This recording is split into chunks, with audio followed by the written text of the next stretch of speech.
The Eternal Kingdom written by F.W. Maddox. And we've talked about, first of all, the fullness of time, how that Christ came at the right time, the most perfect time that he could have possibly come to introduce and establish his church. No better time for many reasons, and we went over that. We've been going through, and we're near the end of the chapter 2, which is the historical evidence concerning the life of Jesus. I just want to reiterate the theme. First of all, ask the question, when the water's polluted, when the river's polluted, where do you go for the pure, fresh water? Upstream. You go find the place before the thing happened that polluted the water. If you go before that, water's only flowing in one direction. Time's only flowing in one direction, right? It's only going forward. So if you want to get past the pollution, you got to go before it happened. If you want to, in the world of religious confusion, if you want to go back to a state of non-confusion, because of the way time flows, you got to go back before the pollution happened. So that explains this picture. The theme for the class, we're going to use Jeremiah 6:16, starting last Wednesday.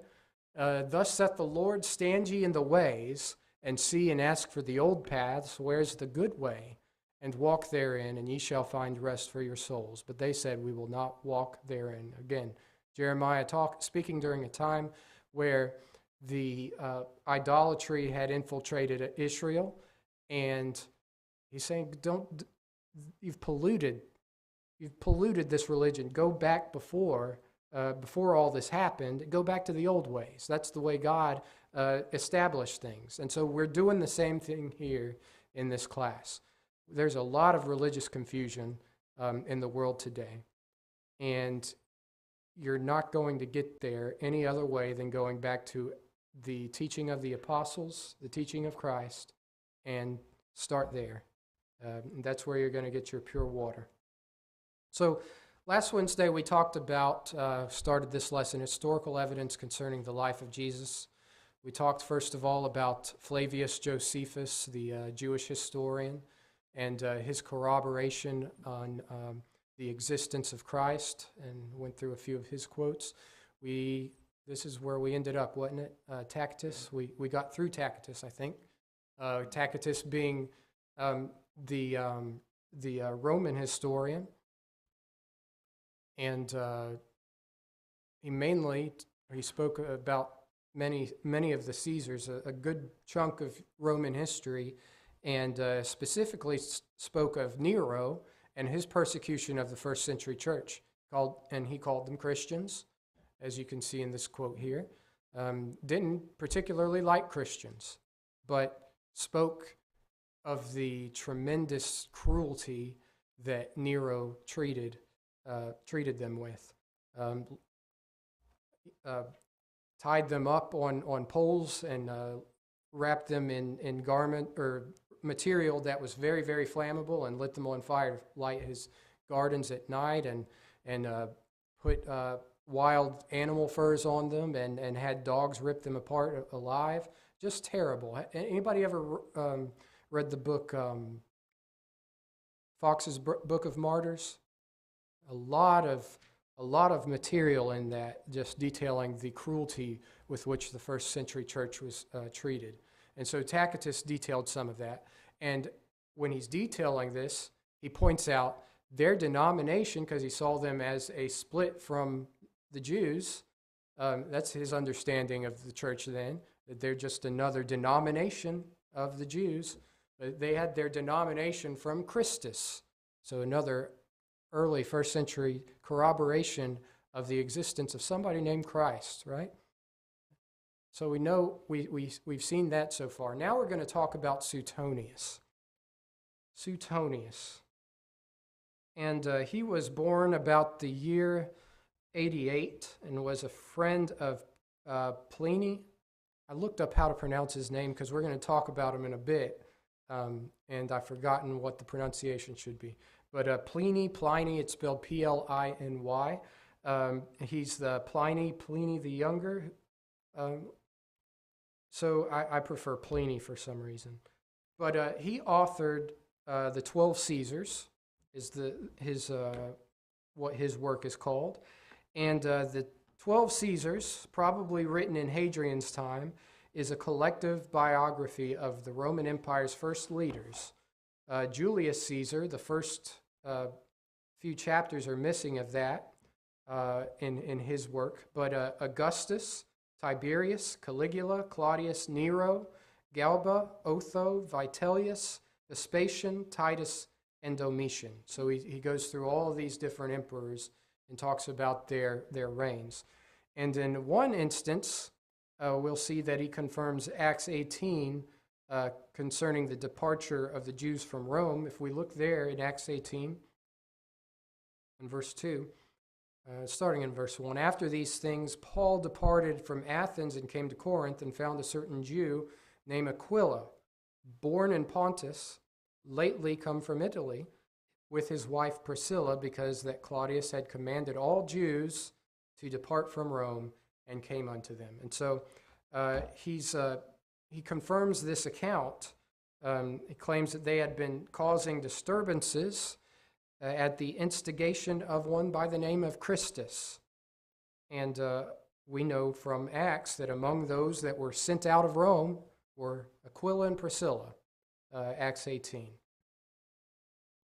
And so he refers to also Christianity as being new, therefore confirming the faith that the New Testament is correct concerning the time and place of its beginning. So it began during the reign of Claudius.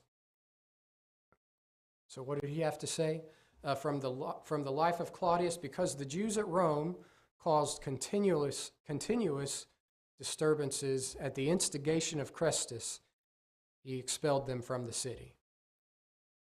And also from the life of Nero, punishments were also inflicted on the Christians, a sect professing a new and mischievous religious belief.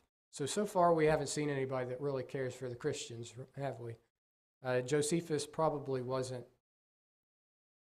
We don't know what Josephus thought about him. We know he didn't believe in Christ as the Messiah, him being a Jewish historian. But so far the Romans that we've looked at don't really care for the Christians. But they're giving confirmation that one by the name of Christ lived in their time. There were some following that one by the name of Christ. Here he's not only confirmed the event of Acts chapter 18 secularly, but he's speaking of this as it's a new religion. It's just coming about during the reign of Claudius. Any comments on Suetonius? There's Pliny. Pliny was born in 61 and was sent by the Emperor Trajan to Bithynia in 112 as a propraetor. I think I have in my notes. Yes, we'll get there. So if you were to look up, just do an internet search looking for Pliny, you're going to see there was a Pliny the Younger and a Pliny the Elder. And so we're talking about Pliny the Younger here, and the Elder is actually his uncle. His uncle took him under his wing and taught him, educated him. So we're talking about Pliny the Younger, and he is propraetor to a region called Bithynia in 112 under Emperor Trajan. And what a propraetor is basically a judge. He is sent to decide judicial cases in his case, the region of Bithynia, and I believe have a map here. Yep, there's that region of Bithynia, colored in red.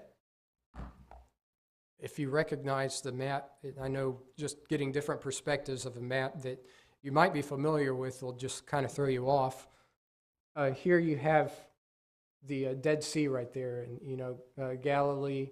This is what you normally, when you open up your Bible, you got a map there. You'll see this region here. And so Bithynia's up here. So, and recall when we talked about the fullness of time, the spread of the Roman Empire, that it's all over,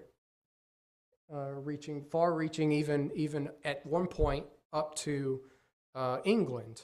They had control of Britain, and at Christ's lifetime, they were pretty close to Britain, because I believe they took Britain in 44 AD. So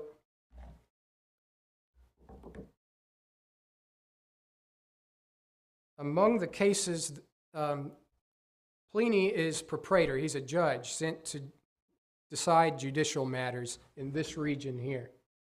And we know the Roman Empire is all over, and we saw from the first lesson how the church spread all over the Roman Empire, right? So among the cases that Pliny is going to be seeing, he would have to make decisions where the crime of that case was being a Christian. And at the time of his service to Trajan, or to Rome, Trajan was emperor. And if you do some research into Emperor Trajan, the reviews are glowing. If you look at secular history, you'll read he is also known for his philanthropic rule, overseeing extensive public building programs and implementing social welfare policies, which earned him his enduring reputation as the second of the 5 good emperors who presided over an era of peace within the empire and prosperity in the Mediterranean world. That's a review I got from probably history.com. I don't remember. But a pretty glowing review. But, so he's so philanthropic. He's got all these welfare programs he introduced. But his policy was still to persecute and prosecute people for being Christians, as is evidenced with his correspondence with Pliny, as well as other things. And so, I mean, that just made me think. Maybe it's made you think as well. You know, June 24th of this year, the Supreme Court of the United States overturns the Roe versus Wade decision. Monumental to me. I've never been happier of anything occurring in Washington, D.C. than that very moment. So it's monumental. But so they got it wrong in the 70s, and it's been corrected, and now the states need to fix it at the state level. But the same week, they had another ruling concerning a football coach who was fired for kneeling and praying on the 50-yard line after every game and welcoming anybody that would join him voluntarily. And again, a good ruling. They ruled that he had a right to do it. But think about this. That made it to the Supreme Court. You think about that making it to the Supreme Court, it went through an initial court that ruled that this coach didn't have the right to do it, didn't have the right to pray on the field. It went to an initial court, and he said he can't do it. It went to an appeals court, which their decision, since we know it made it to the Supreme Court, coach doesn't have the right to do that. Can't pray on the field. And so I'm so glad the Supreme Court made those decisions that week. And the ruling was 6-3, and all it takes is a few deaths and the wrong president to outnumber our interests in the court of law. Justice is only justice in God's hands. And so I just said all that to say, you know, there's some great stuff that happened, but I couldn't believe that made it to the highest court in the nation. That means there's still persecution, isn't there? Yes, sir. They still have the right to refuse. They choose what cases they want. Oh, right. So they could just do nothing. And let the appeals court have it, right? Let the appeals court mean whatever was pre-judged before. Mm-hmm. Yep, absolutely. So, we're not all together living in different times, are we? So, Pliny, any other comments or questions? Well, I was just going to say, I think it goes back to the fullness of time emphasis here a little bit. I mean, we're getting to a point, sadly, where you have to basically build your own social network to have freedom of speech, Mm-hmm. and have to be rich enough and powerful enough to be able to do that. Because if you publish things that are contrary to the views of others, you can immediately be caught. And yet, God didn't bring about the gospel in the time of the internet when information travels literally at the speed of light. Absolutely. But yet brought it about during this time, which again just speaks again to the strategic, sovereign mind of our God, Mm-hmm. one true and only living God, where it's at the exact moment that this information would not travel too slow, not travel too fast, but perfectly. Yeah. Their roads, and coupled with the persecution that the early church faced, it's kind of like their internet for that time, because it gave them the ability to get places relatively faster than they could before. And in man's logic, it would be the worst time to launch the church because of brutality. Mm-hmm. Mm-hmm. In our logic, what a terrible time to do that. Right. But God knows when the church grows and expands, the church needed to be scattered. This was the time to do it. Persecution was necessary. He knew that human beings consolidate and become stronger in that situation. Right. If persecution didn't happen right here, about right here, my hand's too shaky. Persecution never happened right here. It might have not have spread all over like it did. So, one good thing, we think negatively on persecution. Persecution is an opportunity. You think about it, like it gets us going, like Mm-hmm.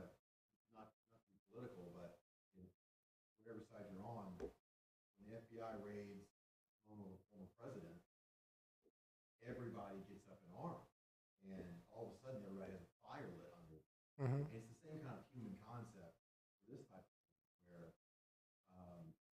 when the enemy is obvious physically, it's a lot easier for you to, want to stand up against it. Mm-hmm. It's kind of like pain, if you think about it. Pain motivates you to do something. Yep. But, yes, sir. One thing that brings to mind to me is other ahead of this time, but Muslims, Christians, you see Muslims, terrorists, doing things for what they think is the right thing for God, going above and beyond what a Christian would do, Mm-hmm. violent, but they're willing to do that and maybe for themselves. Mm-hmm. And they believe that's the best thing for them, Yeah. their cause. But they believe more strongly, seems like, in what they do, why they do it, compared to what Christians overall are doing or would do. Right. But we're not called to go kill everyone. Yeah. There's Change your. If you don't believe in what I believe, you're dead. right. Versus what they believe. Yeah, I could go off on a tangent right now, because yeah, It's like a receipt of violence. Like Mike's point, right. They bring about the violence, Mm-hmm. but their conviction is what drives that. Whereas our conviction ought to enable us to absorb and receive the violence. Mm-hmm. Mm-hmm. Yeah, yeah. I'll say that religions that man make often serve the things that man likes, and there are men that like violence. But anyways, Pliny. So Pliny's a judge of sorts, sent to this area of Bithynia. He's seeing these cases on Christians, and he reports to Trajan his encounters, and he's basically I've never seen cases like these. What do I do? Basically, is his purpose for writing to Trajan. And so we see a few things here. He tells of the moral integrity of the Christians and gives historical evidence concerning Christ. Now, he doesn't call it moral integrity, but when we read it, we think that's moral integrity, the fact that they're not backing down. He describes the course that he took in dealing with the Christians.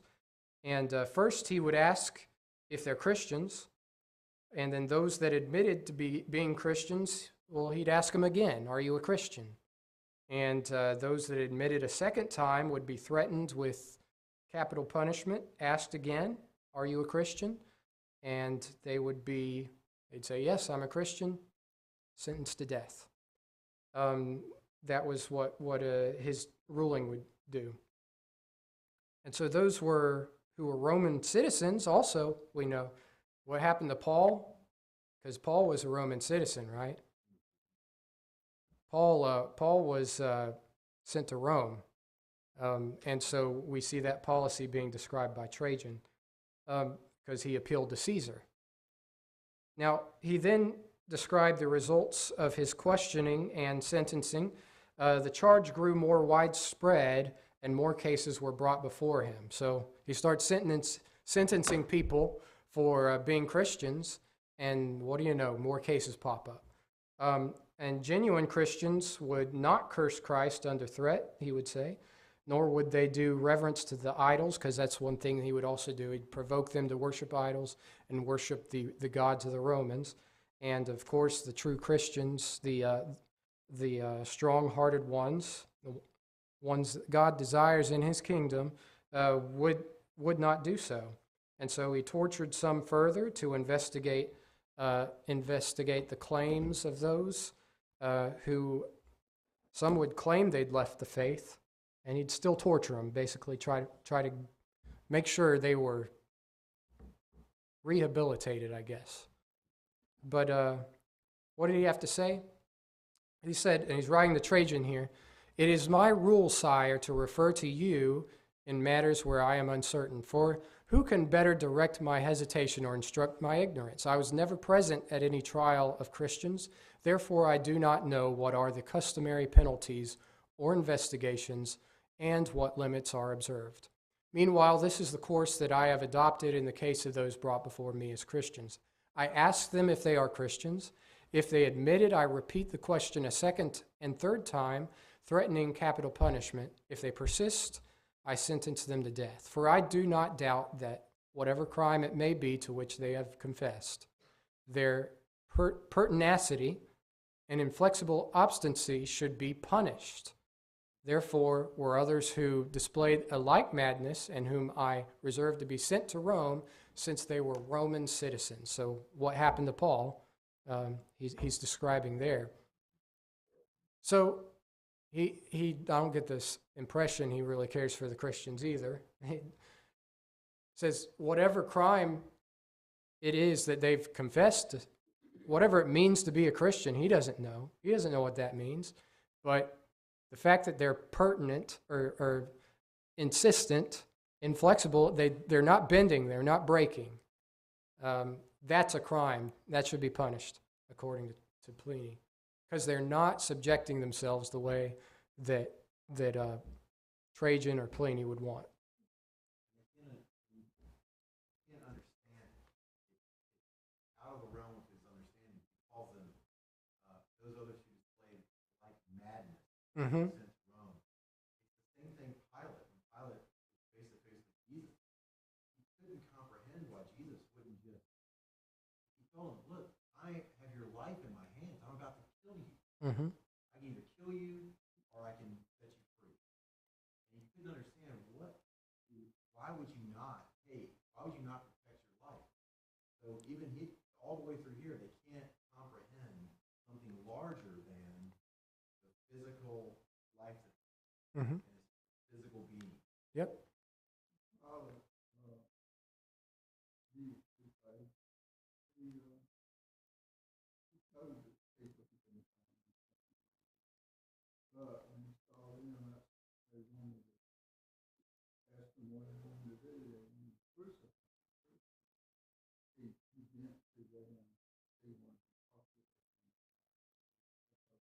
Mm-hmm. Right. Yes, ma'am.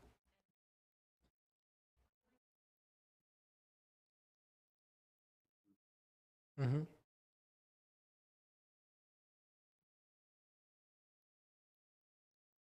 That's right. And to a lot of people, plea deals are very. When you think about all the money it takes to involve attorneys and whatnot, a plea deal sounds like a good deal to some people when they hear it. It baffles my mind because of how comfortable we are in our country and how free we are.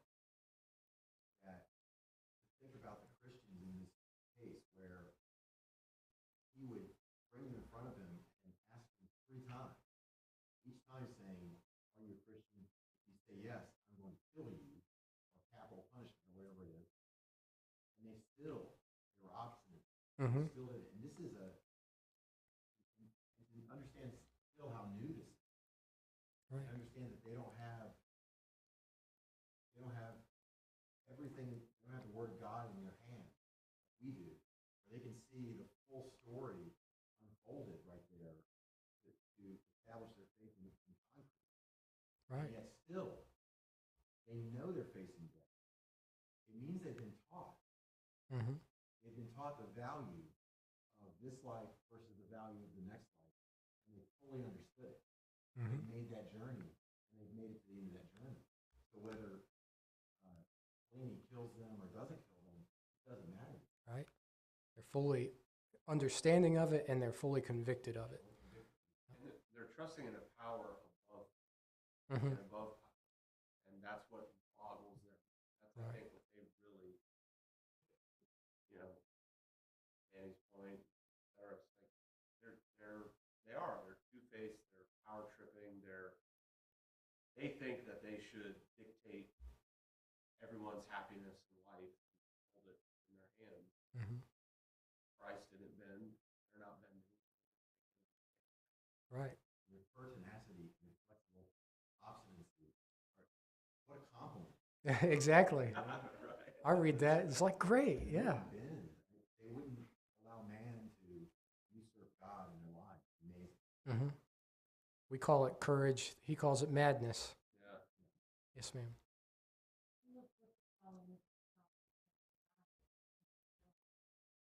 Mm-hmm. Yep. You got a nice eternity of torment. Yes, sir. Part of part of we have to understand they have been the dominant pole of power at this point for roughly 700 years. So they have everywhere gone, conquered, bred mindset. Mm-hmm. If I win, then I was right. Mm-hmm. So then through the public period, imperial, Caesar themselves adopting even more arrogant mindset. I, soul, have the power of life and death over people. So, which is rooted in nothing but one of the fruits or first time two, part of life. Mm-hmm. Believe themselves to be above what are. But to the point of Christians, we see in Revelation chapter 2, Revelation 2 verse 10, which it incorrectly, because while Revelation is book of encouragement, Revelation 2 verse 10 says, "Fear none of those things that thou shalt suffer. Behold, the devil shall cast some of you into prison, that ye may be tried, and ye shall have tribulation 10 days. Be thou faithful unto death, and I will give thee a crown of life." To be in that congregation to receive that letter would have given the opportunity to present the temptation of error. Mm-hmm. That is a Holy Spirit inspired letter from the apostle saying, some of you are going to be thrown into prison, you're going to be tortured for 10 days, and then you're going to be killed. be thou faithful unto death, and I will give you eternal life. So it really does speak to the mindset of they knew, at least some, knew that what was going on. They knew what was going to happen. Mm-hmm. And they knew it was going to happen to them. So they did have a little bit of time to prepare themselves mentally. But it goes to the mindset of what they're focused on. So it's not just life, not the rewards, the various motives. It wasn't to pleasures, rewards of this life. It was to that reward in heaven. Right. Yeah. The Romans, their language was power. That's what they understood, and that's why Mark wrote in the way he did. In his approach was to present the all-powerful God, because that appealed to the Romans, and so. But that's the thing. That's the crux. Is the Christians in the first century did not see Augustus. I'm trying to think of what the name Augustus means. I believe it means God. He called himself God, basically, or all-powerful or something. That the Christians didn't see him that way. They saw a higher power. But Pliny here is corroborating the existence of the church in the first century, the existence of it as a new thing, and thereby calling them Christians, calling on them to curse Christ. He is basically, he's corroborating the existence of Christ in the first century. And so that's just to throw us back on topic. But his next quote, but they declared that the sum of their guilt or error had amounted only to this, that on an appointed day that they had been accustomed to meet before daybreak and to recite a hymn antiphonally to Christ as to God, and to bind themselves by oath, not for the commission of any crime, but to abstain from theft, robbery, adultery, and breach of faith, and not to deny a deposit when it was claimed. Sounds familiar, doesn't it? And yeah, absolutely. How dare they? On an appointed day. I mean, there's a day that these people got together every week. That's crazy. And sang together.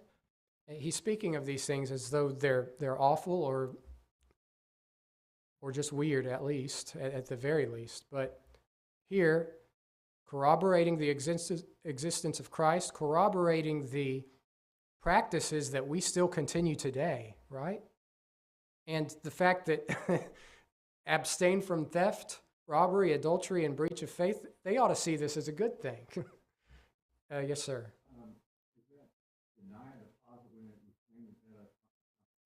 I believe he's speaking of contribution here. Mm-hmm. Well, he's Roman, so. This is one of those two where in this board reciteth him antiphonally Christ, which is a reply and an answer. Mm-hmm. But it also, if you look at synonyms for that, it also is acapella.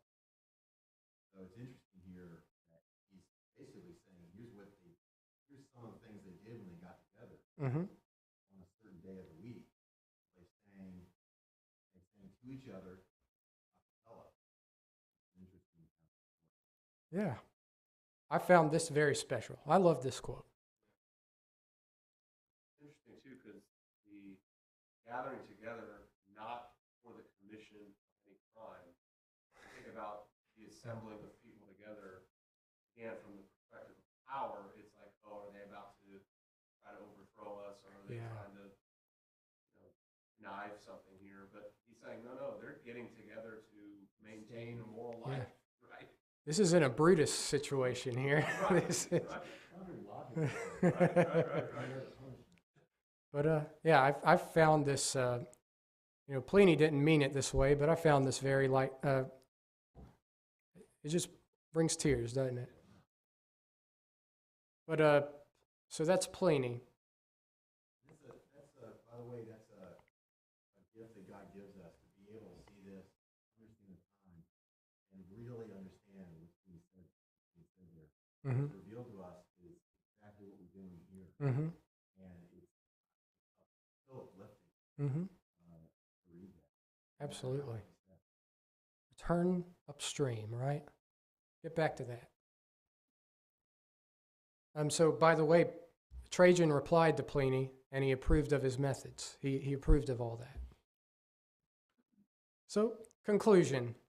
From such irrefutable evidence, we learn that within one man's lifetime, the church had spread from its beginning in Jerusalem to the entire Roman Empire, even up to Bithynia, where Pliny was. We learn that Christ revolutionized the world. It's all right. He revolutionized the world. He changed it, flipped it upside down. Miracles characterized his entire ministry. We saw that corroborated in our witnesses here and were attested to historically. The preaching of the resurrection of Christ had its greatest result in the very locality where it took place and immediately after it happened.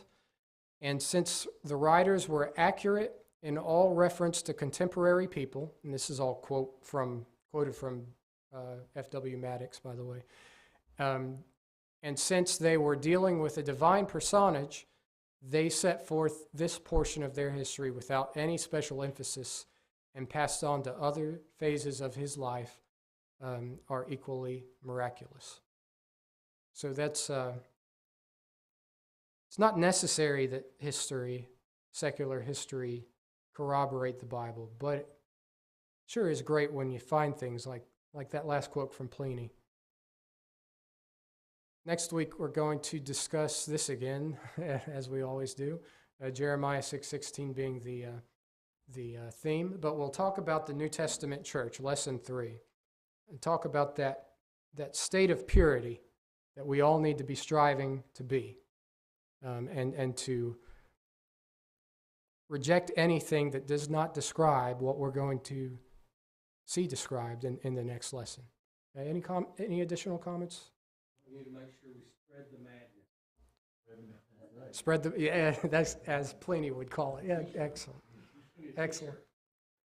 It's one of God's great gifts that He's given us evidence for our faith. We talked about this a lot in the last few weeks, that God didn't just leave us hanging with blind faith. He's given us really hardcore evidence to justify everything. And so, in the way this is set up, because His truth is true, it is all truth. Everything in secular history starts to point back to it. And you start to see Him, if you have any reference to God and know Him in any way, you start to see Him in everything. And the evidence that He gives you just builds. That's why as a Christian, you go from milk to meat. It's an unstoppable wave once you get to it, because it's undeniable. Right. It's as if Jesus is in front of us performing miracles and we're seeing it. We're seeing the evidence on a daily basis. Right. And we don't have just historical records. God didn't give us even just the Bible, if you think about it.